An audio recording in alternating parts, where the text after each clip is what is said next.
Year 1944 को दिखाते हुए मूवी स्टार्ट होती है। ये वो टाइम होता है जब सेकेंड वर्ल्ड वार ऑलमोस्ट खत्म हो चुकी थी, जो जर्मन्स और यूएन के बीच हो रही थी। लेकिन हिटलर, जो जर्मनी का कमांडर होता है, वो किसी भी सूरत में यूएन से जीतना चाहता है। वहीं पर एक आदमी भी होता है जिसका नाम ग्रिगोरी होता है, जो कि हिटलर का आदमी था। ग्रिगोरी के साथ उसके दो साथी भी थी, एक मेल और एक फीमेल होती है। और यहाँ पर ग्रिगोरी का मेल साथी कुछ बड़ा करना चाहता था। असल में वो 5 साल की कड़ी मेहनत लगाकर एक इंस्ट्रूमेंट बनाने में कामयाब हुआ था, जो एक ऐसा इंस्ट्रूमेंट था जो दूसरी दुनिया के डोर को ओपन कर देगा। ये करने के पीछे मकसद ये है ताकि हिटलर वॉर जीत जाए। इसीलिए मिशन में कामयाब होने के लिए वो अपने प्रोसेस को स्टार्ट कर देता है। फिर होता ये है कि दूसरी दुनिया का डोर ओपन हो जाता है, लेकिन सडन यूएन आर्मी उन पर अटैक कर देती है। दोनों के बीच काफी फाइट होती है। दूसरी दुनिया का दरवाजा जो कि खुला हुआ था, प्रोफेसर उसके अंदर एक बॉम्ब फेंकते हैं और जैसे ही बॉम्ब ब्लास्ट होता है वो दरवाजा बंद हो जाता है। दरवाजा बंद होने के साथ साथ ग्रिगोरी भी दरवाजे के अंदर चला जाता है। इतने में ग्रिगोरी के दोनों साथी भी वहाँ से भाग जाते हैं। प्रोफेसर जो कि इंजर्ड हो गई थी, वो कहते हैं कि दूसरी दुनिया का दरवाजा काफी देर तक ओपन रहा है, जरूर कोई ना कोई बाहर आ गया होगा। सडन पीछे उन्हें कुछ मूवमेंट फील होती है। चेक करने पर उन्हें वहाँ पर एक अजीब सा बच्चा मिलता है जो कि रेड कलर का था और उसका एक हाथ काफी बड़ा होता है। प्रोफेसर उस बच्चे को चॉकलेट देते हुए अपनी गोद में बिठा लेते हैं। ये असल में दूसरी दुनिया का बच्चा था जो दरवाजा खुलने की वजह से यहाँ आ गया। बाद में आर्मी इस बच्चे को नाम देती है हेल बॉय। टाइम गुजरता रहता है और 60 साल गुजर जाते हैं। ग्रिगोरी के साथ ही एक आदमी को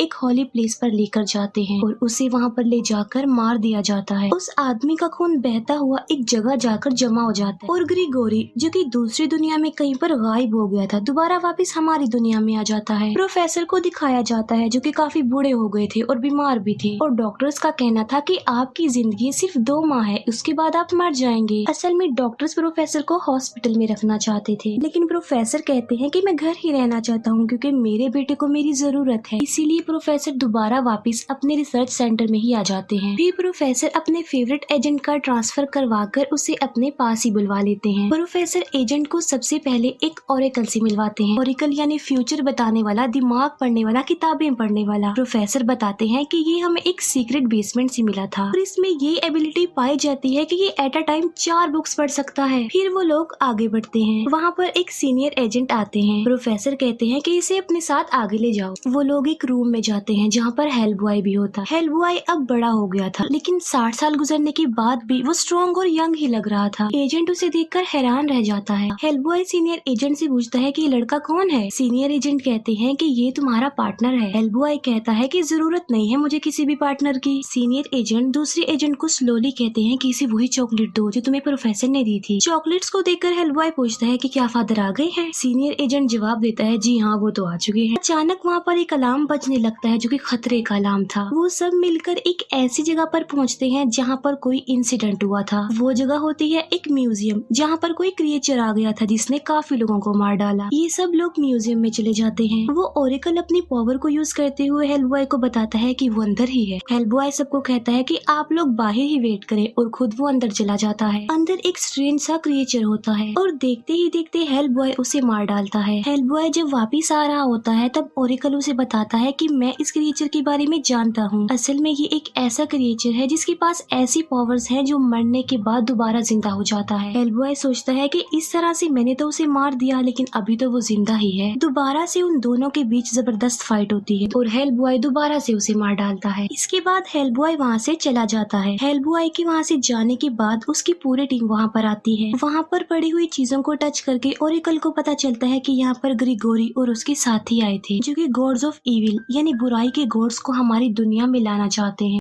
और जिस क्रिएचर को हेल बॉय ने अभी अभी मारा था उसको अभी ग्रिगोरी ने ही आजाद करवाया था। प्रोफेसर ये सब कुछ जानने के बाद काफी अपसेट हो जाते हैं। ओरेकल जब प्रोफेसर को टच करता है तब उसे ये पता चलता है कि वो भी बहुत बीमार है। हेल बॉय एक मेंटल अजाइलम में जाता है जहाँ पर वो एक लड़की से मिलता है जिसका नाम लिज था। लिज असल में इन्हीं लोगों की ही पार्टनर थी। इस लड़की के अंदर ये खूबी थी कि ये आग पैदा कर सकती थी, लेकिन आग की ये पावर लिज के कंट्रोल में नहीं थी, जिसकी वजह से पहले बहुत तबाही मच चुकी थी और इसी वजह से उसे इस मेंटल अजाइलम में रखा गया था। हेलबॉय उसे कहता है कि चलो वापस हमारे साथ चलो। लिज कहती है कि मुझे यहाँ पर रहना पसंद तो नहीं है, लेकिन जब से मैं यहाँ पर आई हूँ काफी बेटरमेंट आ गई है। अब मैं आग पर कंट्रोल कर पा रही हूँ और कोई हादसा भी नहीं हुआ। तभी वहाँ पर हेलबॉय के लोग आ जाते हैं जो उसे वापस अपने साथ ले जाते हैं। हेलबॉय की बाजू पर क्रिएचर से फाइट की वजह से इस चोट का निशान बन गया था। ओरेकल को चेक करने पर पता चलता है कि हेलबॉय की चोट में उस क्रिएचर के एग्स हैं। वो ओरेकल बताता है कि डंक के जरिए ये अंडे किसी के अंदर भी पैदा कर सकता है और ये दो चीजों को बेयर नहीं कर पाते, एक लाइट और एक गर्मी। और इन अंडों को ग्रो होने के लिए नमी यानी गीलापन और अंधेरा चाहिए। हेलबॉय ने उस क्रिएचर को एक अंडरग्राउंड टनल में मारा था और ऐसा एटमॉस्फेयर वहाँ पाया जाता था। प्रोफेसर हेलबॉय को कहते हैं कि कल तुम पूरी टीम के साथ वहाँ पर जाओगे और जितने भी वहाँ पर एग्स हैं सबके सबको डिस्ट्रॉय कर देना।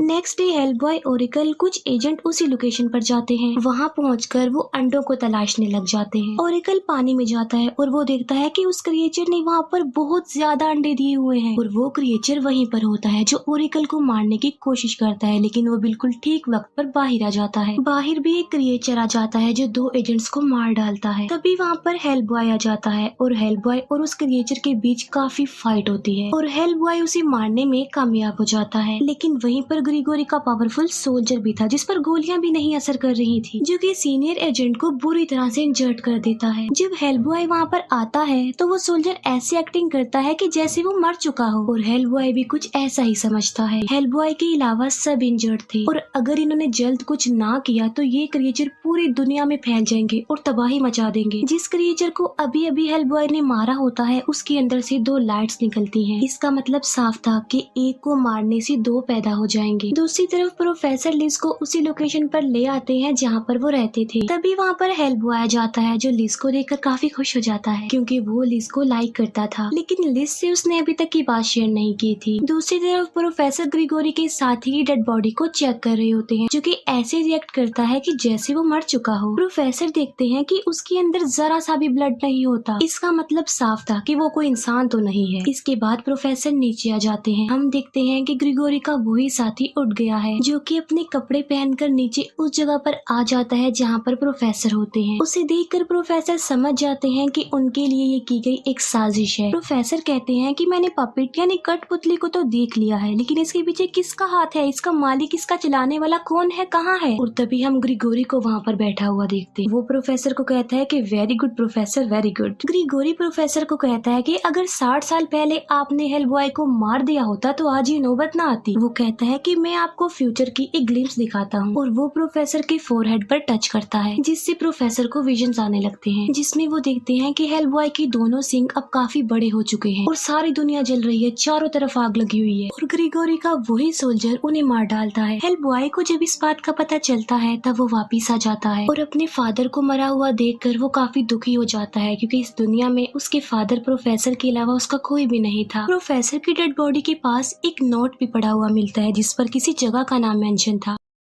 बाद में सब लोग मिलकर उस जगह तक पहुंच जाते हैं, लेकिन इन लोगों के साथ वहाँ पर ओरेकल नहीं होता क्योंकि वो काफी बीमार था। इन्हें वहाँ पर बहुत बड़े बड़े खंडरात मिलते हैं और ये उसके अंदर चले जाते हैं। अचानक उनके सामने ग्रिगोरी का साथी आ जाता है और ये वही होता है जिसने प्रोफेसर को मारा था और वो हेलबॉय पर अटैक कर देता है। हेलबॉय जानता था कि इसी ने ही मेरे फादर को मारा है और वो उससे कई ज्यादा पावरफुल भी था, इसीलिए हेलबॉय अपनी ताकत का इस्तेमाल करके उसे मार डालता। लेकिन इतनी देर में हेलबॉय से उसके साथी अलग हो चुके थे। वहाँ पर उन्हें उस क्रिएचर का घर भी मिल जाता है जहाँ पर उसने बहुत सारे अंडे दिए हुए थे और यहाँ पर काफी ज्यादा क्रिएचर होते हैं और वो उन पर अटैक कर देते हैं। हेलबॉय बहादुरी से उनका मुकाबला भी करता है, लेकिन उनके साथ लड़ना कोई आसान नहीं था क्योंकि वो तादाद में भी काफी ज्यादा थे और स्ट्रॉन्ग भी थे। लिज जब वहाँ पर आकर ये सब कुछ देखती है तो वो एजेंट को कहती है कि मुझे स्लैप करो ताकि मुझे गुस्सा आए और मैं आग पैदा कर सकूं। वो एजेंट ऐसा ही करता है, लिज को स्लैप करता है और उसके हाथ पर आग लग जाती है। लिज उस एजेंट को कहती है कि तुम जाकर कहीं पर छुप जाओ और वो एजेंट पत्थरों के पास जाकर कहीं पर छुप जाता है। लिज अपनी आग की पावर को इस्तेमाल करके सब क्रिएचर, सब अंडों को डिस्ट्रॉय कर देती है। उन सब की खत्म होने के साथ साथ लिज और हेलबॉय भी बेहोश हो जाते हैं। हेलबॉय को जब होश आती है तो वो देखता है कि उसे पकड़ लिया गया है और उसके सामने ग्रिगोरी और उसके साथी होते हैं। वहीं पर लिज भी थी जो कि बेहोश थी, जबकि एजेंट को तो प्रिजनर बना लिया गया था। वहाँ पर एक बहुत बड़ा पत्थर भी होता है जो जो कि आसमान से गिरा था, जो दूसरी दुनिया का दरवाजा खोलने का रास्ता था। असल में आज रात ग्रहण लगना था और ग्रहण लगने की रात वो दरवाजा खोला जा सकता था। ग्रिगोरी हेलबॉय को कहता है कि तुम्हारा हाथ इतना बड़ा क्यों है, तुम्हें पता है? असल में ये दूसरी दुनिया का दरवाजा खोलने की चाबी है और अब तुमने करना ये है कि तुम दूसरी दुनिया का ताला हमारे लिए खोलोगे। लेकिन हेलबॉय इसके लिए साफ इनकार कर देता है। ग्रिगोरी कहता है कि क्या तुम लिज की सोल के बदले में भी ऐसा नहीं करोगे, और वो लिज की सोल को अपने अंदर ले लेता है। अगर तुम लिज को दोबारा जिंदा देखना चाहते हो तो दूसरी साइड पर उसकी सोल तुम्हारा वेट कर रही है, और लिज को बचाने के लिए अब तो तुम्हें दरवाजा खोलना ही पड़ेगा। हेलबॉय उन तालों को तोड़ने की कोशिश करता है। ग्रिगोरी कहता है कि तुम्हारा असल नाम इन तालों पर लिखा हुआ है और अपना असली नाम लिए बगैर तुम इन तालों को नहीं तोड़ सकते। तुम्हें अपना असली नाम बोलना होगा, बोलो अपना असली नाम। हेलबॉय अपना असली नाम बोलता है और वो ताले खुल जाते हैं, और जो हेलबॉय के सर पर सींग होते हैं वो अब काफी बड़े हो जाते हैं और उन सींगों में आग भी लगी हुई थी। वो उस पत्थर के पास जाता है जो दूसरी दुनिया का रास्ता था। आधी रात का वक्त हो गया था और ग्रहण पूरी तरह से लग चुका था। हेलबॉय उस पत्थर के ऊपर एक सुराख में अपना हाथ डालता है और उसे खोलने लगता है। तब एक बहुत तेज रोशनी निकलती है जो जाकर चांद को छूती है और दूसरी दुनिया का दरवाजा खुल जाता है, और जो बुराई का गोड़ था वो भी आजाद हो जाता है। और अब हेलबॉय ने वो ताला खोलना था जिससे वो बुराई का गोड़ हमारी इस दुनिया में आ जाएगा। और जब हेलबॉय उसे खोलने लगता है तब एजेंट उसे कहता है कि तुम जानते हो तुम कौन हो, अपनी पहचान मत भूलो, ये मत भूलो तुम कौन हो, ये मत भूलो कि तुम्हारे फादर कौन थे। और वो हेलबॉय की तरफ उसके फादर के गले का क्रॉस फेंकता है। जब हेलबॉय उसे देखता है तब उसे अपने फादर के ड्रीम, अपने फादर की अच्छाई और अपने अच्छाई के बारे में याद आ जाता है, और वो अपने दोनों बड़े बड़े सींगों को तोड़ देता है जो कि अभी उगे थे। दोनों सींगों के टूटते ही वो दरवाजा बंद हो जाता है और एक सींग वो ग्रिगोरी के आर पार कर देता है। बाद में वो लिज को उठाकर वहाँ से जाने लगता है, लेकिन ग्रिगोरी जो कि अभी मरा नहीं होता, अभी जिंदा होता है। वो कहता है कि देखो ये तुमने क्या कर दिया, मुझे मारकर एक खतरनाक किस्म के क्रिएचर को पैदा कर दिया, और उसके अंदर से एक बहुत बड़ा और खतरनाक क्रिएचर निकलता है जो सबसे पहले ग्रिगोरी की फीमेल साथी को मार देता है। इसके बाद वो हमला करता है हेलबॉय पर। हेलबॉय उसका मुकाबला करता है, उससे लड़ता है, लेकिन ये वाला क्रिएचर बहुत पावरफुल होता है। हेलबॉय के हाथ में एक बॉम्ब होता है और वो खुद को उस क्रिएचर को निगलने देता है। जब हेलबॉय पूरी तरह उस क्रिएचर के पेट में चला जाता है तो हेलबॉय उस बॉम्ब को ब्लास्ट कर देता है, जिससे उस क्रिएचर के टुकड़े टुकड़े हो जाते हैं और यहाँ पर वो क्रिएचर भी मर जाता है। हेलबॉय सही सलामत बचकर वापस आता है और वो लिज और उस एजेंट के पास आ जाता है। लिज अभी भी बेहोश थी और हेलबॉय लिज के कान में कहता है कि मैं ये क्यों नहीं समझ पाया कि तुम तो मेरी थी, मेरी हो। ये वर्ड सुनकर लिज होश में आ जाती है। हेलबॉय और लिज एक दूसरे के गले लग जाते हैं और बस यहीं पर इस मूवी की हैप्पी एंडिंग हो जाती है। अब यहाँ से शुरू होता है पार्ट 2। तो मूवी शुरू होती है क्रिसमस की एक खूबसूरत शाम से, जब एक छोटा सा बच्चा हेलबॉय अपने फादर के साथ सोने की तैयारी कर रहा होता है। वो अपने फादर से कहता है कि पापा क्या आप मुझे कोई स्टोरी सुनाएंगे? तो उसके फादर कहते हैं हाँ क्यों नहीं बेटा। तो ये स्टोरी कुछ लोगों और किसी रिलीजियस किंगडम की जंग के बारे में थी। उधर के बादशाह के पास जो लोग थे उनमें से कुछ तो क्रिएचर्स थे और कुछ जादू करना भी जानते थे। तो बादशाह ने 70 ताकतवर लोगों की जादुई फौज तैयार की जो इंसानों से लड़ने वाली थी। एक दिन उस बादशाह को एक ताज पहनाया गया, जिसका मतलब ये था कि वो आर्मी पर कोई भी कमांड दे सकते हैं, यानी ऑर्डर दे सकते हैं, और इसी आर्मी को गोल्डन आर्मी का नाम दिया गया। लेकिन हुआ ये कि उस आर्मी ने लोगों पर बेदर्दी से हमले करने शुरू कर दिए, जिस पर बादशाह को बहुत दुख हुआ और उसे पछतावा हुआ, जिसकी वजह से उसने सुलह करनी चाहिए और इंसानों को उसने शहरों पर पूरा का पूरा कंट्रोल दे दिया और अपनी आर्मी से कहा कि वो जंगलों में रहे। बादशाह इस बात को प्रूव करना चाहता था कि वो वाकई पीस चाहता है, और इसीलिए उसने अपने ताज के भी टुकड़े कर दिए। उसने एक टुकड़ा इंसानों को दिया और 2 टुकड़े अपने पास रख लिए। लेकिन इस बात से बादशाह का बेटा शहजादा नुआडा बिल्कुल खुश नहीं था, तो वो मुल्क ही छोड़कर चला गया। अब कुछ टाइम बाद हमें प्रेजेंट टाइम दिखाया जाता है, जब प्रिंस नुआडा अपनी तलवार चला रहा था और अब वो वापस आना चाहता था। इसके साथ एक मॉन्स्टर भी था जो इसका हर कहना मानता था। प्रिंस नुआडा को पता चलता है कि एक जगह पर पुरानी चीजें बेची जा रही हैं और उन चीजों में वो ताज भी शामिल है। उस ताज का वो टुकड़ा जो इंसानों के पास था। क्योंकि उसे इस बात का काफी गुस्सा था तो वो अपने लोगों को और कुछ क्रिएचर्स को उस पर अटैक करने के लिए भेजता है। और फिर हम हेलबॉय को वहाँ पर देखते हैं और हम लिज को देखते हैं जिसको हेलबॉय पर काफी गुस्सा था। उसके पास आग की पावर्स थी और वो हेलबॉय को वापस भेजने की काफी कोशिश करती है। फिर हम देखते हैं कि लोग काफी परेशान हैं उस वाक़े की वजह से जो उस जगह पर हुआ जहाँ पुरानी चीजें बेची जा रही थी। और हम ये भी जानते हैं कि प्रिंस नुआडा का काम था, लेकिन इस सब के बारे में हेलबॉय से पूछा जाता है। खैर हेलबॉय को पता चलता है कि वहाँ पर 70 लोग थे और उनमें से एक भी नहीं बचा। जो कि हेल्प बॉय का दोस्त था, वो जगह पर पता लगा रहा था कि असल में काम है किसका। तो उसे वहाँ पर कुछ बॉक्सेस मिलते हैं जिस पर बादशाह की मोहर लगी हुई होती है। जैसे ही वो बॉक्स खोलता है तो देखता है कि उसमें टूथ फेरीज थी और लकीली उसके पास ऐसी एबिलिटीज थी कि वो अपने आसपास की चीजें पता कर सकता था। और जैसे ही वो अपना हाथ लिज की तरफ बढ़ाता है तो उसे पता चलता है कि इसका तो बेबी होने वाला है। कि तभी हेल्प बॉय को और बाकी लोगों को टूथ फेरीज खेल लेती हैं, लेकिन तभी लिज भी उन्हें आग से डराकर भगा देती है और हेल्प बॉय वहाँ से बाहर आ जाता है और वो देखता है कि उसके चारों तरफ न्यूज रिपोर्टर्स हैं। और जिस बात का उस आदमी को डर था कि उसकी टीम के बारे में लोगों को पता चल जाएगा, तो वैसा ही हुआ। अब वो लोग पूरी दुनिया के सामने आ चुके थे। अब हम देखते हैं प्रिंस नुआडा को और उसके साथी को, जो कि बादशाह के पास जाते हैं बात करने के लिए। बादशाह अभी भी यही चाहता था कि इंसानों के साथ सुलह के साथ रहा जाए। बादशाह की बेटी यानी प्रिंस नुआडा की बहन भी यही चाहती थी और अपने बाप का साथ दे रही थी, लेकिन प्रिंस नुआडा समझता था कि इंसान लालची होते हैं और यहाँ पर रूल करने के लिए वो हमें किसी भी वक्त मार सकते हैं। शाम को हेल्प बॉय देखता है कि उसके मुतालिक और उसके साथियों के मुतालिक न्यूज आ रही हैं, जिससे वो काफी खुश भी होता है, लेकिन लिज अभी भी हेल्प बॉय से नाराज थी। हम प्रिंस नुआडा को देखते हैं जो अभी भी बादशाह के पास था। वो कहता है कि फादर, मैं अपने मुल्क को और जादुई दुनिया को इंसानों से दूर रखना चाहता हूँ और याद रखें मैं इसके लिए कुछ भी कर सकता हूँ। किंग उसे समझाने की कोशिश कर ही रहा होता है कि वो अपने बाप को यानी किंग को मार देता है और ताज का दूसरा टुकड़ा लेके वहाँ से भाग जाता है।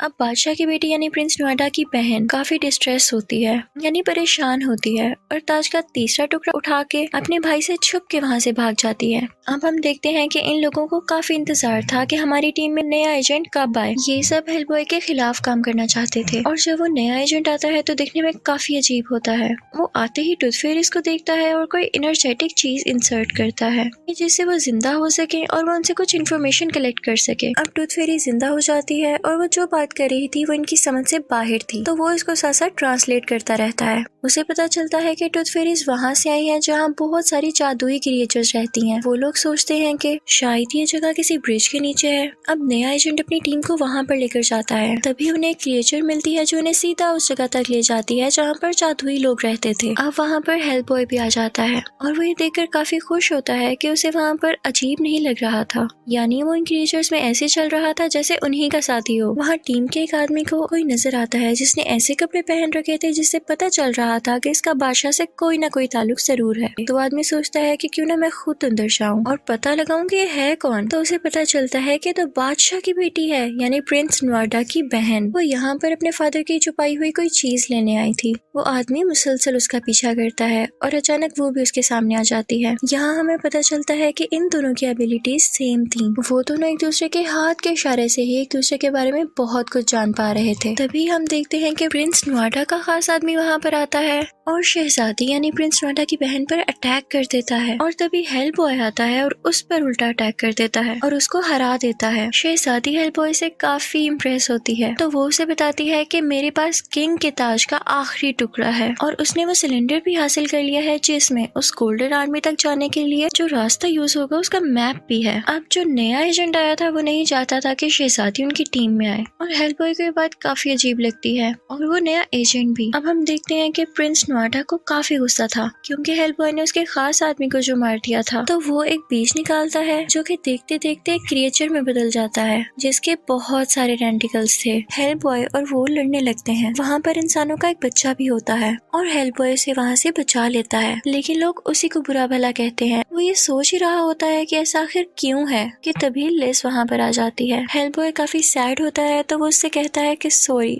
तुम मत जाओ। तो लिज उसे गुस्से से कहती है कि आखिर तुम चाहते क्या हो, तुम्हें दुनिया को खुश करना है या मुझे, एक बार सोच लो। फिर हम शहजादी को देखते हैं जो कि ताज का तीसरा टुकड़ा उस आदमी की बुक में रख देती है जो कि टीम मेंबर था। फिर हम देखते हैं कि नया एजेंट हेल्प बॉय के पास आता है और कहता है कि तुम मेरा कहना मानो क्योंकि अगर हम दोनों में लड़ाई होती है तो जीतूंगा तो फिर भी मैं। हेल्प बॉय उससे कहता है कि तुम्हें ऐसा किसने कह दिया, क्योंकि हेल्प बॉय को खुद पर यकीन था कि वो उसे हरा देगा। फिर सीन चेंज होता है और हमें ये पता चलता है कि प्रिंस नुआडा ने अपनी बहन को किडनैप कर लिया है। उसने हेल्प बॉय के लिए ये भी नोट छोड़ा था कि अगर तुम चाहते हो कि प्रिंसेस की और तुम्हारी जान बच जाए तो वो ताज का तीसरा टुकड़ा लेकर मेरे पास पहुंच जाओ। जैसे ही हेल्प बॉय प्रिंस नुआडा के पास जाता है तो वो उसको धोखा देते हुए उसकी चेस्ट में नीजा दे मारता है जिससे हेल्प बॉय को बहुत दर्द होती है। वो नेजा निकालने की बहुत कोशिश की जाती है लेकिन वो निकल ही नहीं रहा था। यहाँ पर वो लिज से कहता है कि तुम मेरे लिए सबसे ज्यादा अहम हो। दूसरी तरफ हम देखते हैं कि हेल्पबॉय के दोस्त को बुक में वो तीसरा पीस मिल जाता है और उस टीम को भी पता चल गया था कि गोल्डन आर्मी कहाँ पर है। अब लिज ने हेल्पबॉय को माफ कर दिया था और वो उसे भी गोल्डन आर्मी तक ले जाना चाहती थी ताकि वो जल्द से जल्द ठीक हो सके, लेकिन नया एजेंट और उसकी टीम में नहीं चाहती थी। तो लिज उन लोगों को मारने लगती है और वहाँ हलचल मच जाती है। अब ये तीनों यानी लिज, हेल्पबॉय और उसका दोस्त अकेले ही चल पड़ते हैं और वहाँ पहुंचकर इन्हें एक गॉब्लिन मिलता है जो इनसे कहता है कि मैं तुम्हारी मदद करूंगा, लेकिन उसके बदले में तुम लोगों को मुझे एक चमकदार चीज देनी होगी। तभी गॉब्लिन को हेल्पबॉय की चेस्ट पर वो नेजा नजर आता है तो वो कहता है कि चमकदार चीज मुझे दे दो तो मैं तुम लोग की हेल्प कर दूंगा। गॉब्लिन उसे एक ह्यूज क्रिएचर के पास लेकर जाता है जो कि उन लोगों को पहले से जानता था। वो उन्हें उनके असली नामों से पुकारता है। लिज उस क्रिएचर से कहती है कि प्लीज हेल्पबॉय को ठीक कर दो।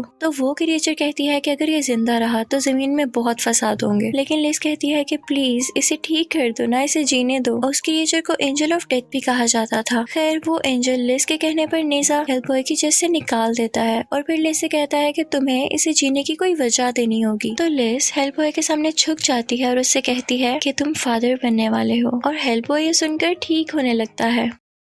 अब गॉब्लिन उन्हें गोल्डन आर्मी तक लेकर जाता है और प्रिंस नुआडा भी वहाँ पर था। वहाँ पर हेल्पबॉय का दोस्त उसे ताज का तीसरा टुकड़ा देता है, लेकिन प्रिंस नुआडा यहाँ भी उनको धोखा दे देता है और वो गोल्डन आर्मी को जगा देता है जो कि तादाद में बहुत ज्यादा थे और हेल्पबॉय चाहते हुए भी उन्हें रोक नहीं सक रहा था। अब वो दोनों लड़ने लगते हैं। हेल्पबॉय जीतने के करीब होता है लेकिन वो फिर भी प्रिंस को नहीं मारता। अब जहाँ जहाँ प्रिंस को चोट लगी थी वहाँ वहाँ प्रिंसेस को भी दर्द हो रही थी क्योंकि उनकी बॉडीज किसी न किसी तरह एक दूसरे से कनेक्टेड थी। वहाँ पर हम देखते हैं कि प्रिंस नुआडा दोबारा से उठ खड़ा होता है और हेल्पबॉय पर अटैक करता है, लेकिन दर्द की वजह से दोबारा गिर जाता है। तो प्रिंसेस को एक आइडिया आता है कि क्यों ना मैं खुद को मार डालूं जिसकी वजह से प्रिंस को भी दर्द हो। इसी के साथ वो खुद को स्टैब कर लेती है और फिर हम देखते हैं कि प्रिंस नुआडा मारा जा चुका था। अब हेल्पबॉय वो ताज जोड़ता है और ऊपर उठा लेता है। लिज उससे वो क्राउन लेती है और उसे पिघला देती है जिसकी वजह से गोल्डन आर्मी वापस अपनी जगह पर चली जाती है। फिर हम देखते हैं कि वो टीम मेंबर्स और नया एजेंट इन तीनों को आकर पकड़ लेते हैं